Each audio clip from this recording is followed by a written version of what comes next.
So you can imagine, vomit is so disgusting. I don't want to eat that up.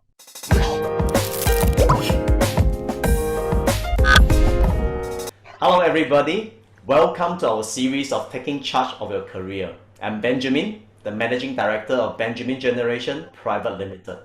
We are a recruitment and consultancy firm. Now in this series of 6 episodes, I'm honored to be given a chance to interview 3 entrepreneurs who are very successful in taking charge of their career. Now today we are very happy to have James with us. James is a veteran in the financial planning and services industry in Singapore. He has held various managerial positions in UOB, NTUC Income and Prudential, and also a partner in RLC. James, so glad to see you today. We'd like to say hi to our audience. Hello, hi everyone, and once again, thanks Benjamin, for inviting me to the show. Really happy to share my experiences and what I've gathered during this journey. So glad to see you here, James. Now, probably you want to share with us, what do you do in your career? Yep. So basically, I'm in the wealth management industry, right? Or maybe to keep it in short, right? We help people source for the best insurance plan, the best investment plan, and then manage their portfolios, right? So, yep. So basically, this is what I do. And to support the business that I'm doing, we also come up with a financial program, and this program is called the MoneyMap. Together with MoneyMap, right, we are also in the midst of launching our MoneyCEO app. So, yep. So for the listener, really do stay tuned for our MoneyCEO app, which can help you manage your cash flow and then grow your wealth. Yeah, I think managing finances is a very important topic right now, especially with the pandemic. People want to find ways, how to protect their wealth and to grow their wealth for the future. Now, James, knowing you personally, I know you focus a lot on people and culture in your leadership. Now, can you share with us why is workplace culture so important to you?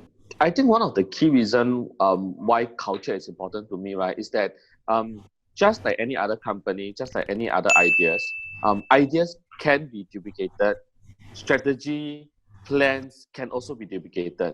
But what actually binds all this strategy, plans, and idea together, right? I think it is the people. Yeah. And to manage people, the best way to do it is through managing culture. Once the team of people that you manage, right? Like for me, I have a team of 25. Right. So if you're able to have a common culture among the team, yeah, and I think this is even better than having that strategy, but not having the people to execute that strategy. Yeah, and this is the reason why I focus on culture so much. Very nice. I'm also a believer, a big, believer of a culture, a good culture in work. A workplace culture can either be, transforming us to be an advocate or a critic. Now, in your mind, right, what are the characteristics of a toxic work environment? I do have issue with people, coming together and then they do bonding. But to me, a toxic environment means that the conversation that engages that group is toxic. Yeah. So I mean, a group of people when they come together, right? If they gossip about work, or when a group of people they come together, they gossip about someone, I think these are, to me, a toxic environment. But if a group of people come together but they share ideas, on how to improve their business or how to improve their sales, and I thought this is a more positive environment to me. Yeah. So I would say a toxic environment means anything that is negative. When they come together and then they start, that negative conversation. Yeah. So what you mean is that, for example, let's say in an environment, right, where the colleagues come together, their conversation in a sense, will degrade somebody, will make the environment non-conducive. So that's actually a toxic. Whereas a very constructive one, whatever conversation they have will be very constructive, building people towards better. I think that's what we call a constructive environment. Yeah. Probably can you share with us, let's say you're in a toxic environment. So how do you draw the line, so that you don't join to become like one of them? If you're talking about as an individual, right? So I recall last time when I was a relationship manager or when I'm in the bank or in corporate, right? Sometimes, how do I get out of this? Yeah, I always remember this story. And I can share with the listener. And it's simple, it's like when people come together, they vomit all the negative things. Yeah. But you are the receiver, you go and eat up other people's vomit. So to me, I always remind myself not to eat other people's vomit, especially the negative vomits.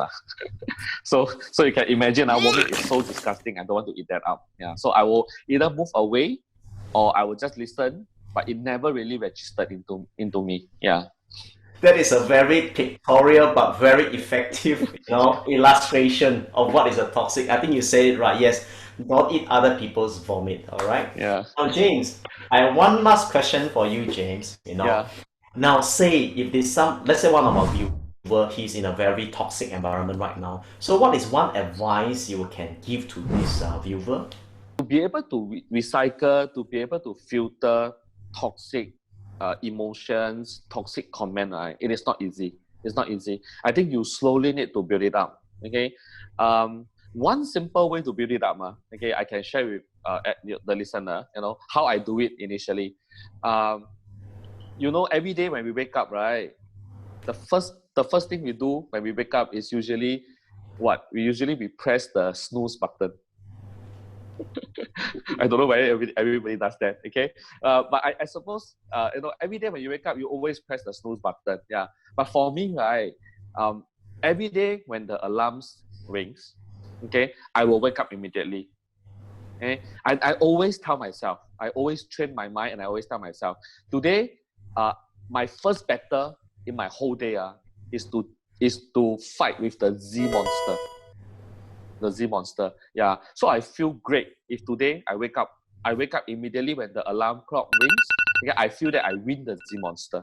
Yeah. And I think it is a mindset thing. Yeah. Because I feel that I win the Z monster, I started my day really fresh. I started my day on the correct footing immediately on the first second of the day.